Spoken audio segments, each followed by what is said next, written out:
நாம் தமிழர் கட்சியில் தன் மீது எழுந்த அனைத்து சர்ச்சைகளுக்கும் அக்கட்சியின் மாநில மகளிர் பாசறை ஒருங்கிணைப்பாளர் காளியம்மாள் பதிலடி கொடுத்துள்ளார். நான் ஒரு கடைவெடிப்புல, ஒரு கடலோடிப்புல, ஒரு ஓரத்துல எங்கேயோ ஒரு மூலையில இருந்தாலும் இன்னைக்கு என்னை உலகம் பேசுகின்ற அளவிற்கு இன்னைக்கு இந்த இடத்துல கொண்டாந்து நிப்பாட்டுறேன். அதேதான் இப்ப சாட்டையும், அதேதான் இடும்பாவனம் கார்த்தி. திருவாரூர் மாவட்டத்துல இடும்பாவனம் ஒரு குக்கிராமத்துல இருந்து வந்தது.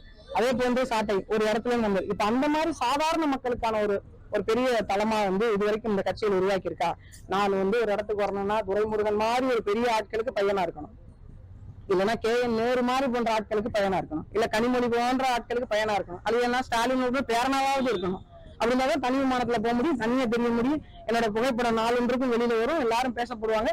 கருத்தியல் தான் இங்க பிரச்சனை இல்லை, பணம் இருக்கணும். எங்கள்கிட்ட எல்லாம் ஒண்ணுமே இல்லை. இப்ப வரைக்கும் போறதுக்கு வரதுக்கு வண்டி கிடையாது. நீங்க ஒரு கால் அந்த அண்ணன் எங்க இங்க வந்திருந்தாரு, அவரோட வாகனத்துக்கு முன்னாடி நீங்க அந்த படம் எடுத்தோம்.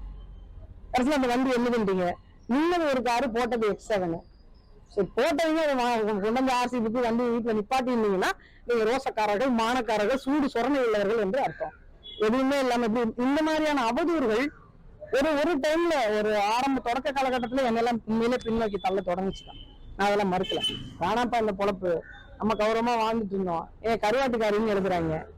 கஞ்சா விற்கிறத விட கருவாடு விற்கிறது கேவலமாப்பா. கஞ்சா விற்கிற நீங்க பெரிய ஆளா இருக்கும்போது கருவாடு விற்கிற நான் பெரிய ஆளா இருக்கக்கூடாதாப்பா.